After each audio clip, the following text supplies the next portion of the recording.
Welcome. If you want to change font size in your NOKIA 7.2, for the first you have to open settings.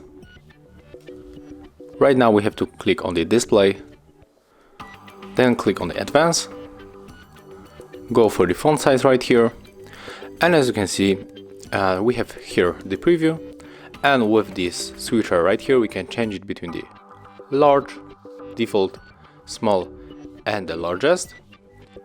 So if you want to change for the medium, for the default, this one, just leave it like that and then click on this button to go back.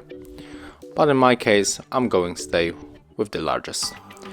Thank you guys for watching, leave thumbs ups, comments and subscribe to our channel.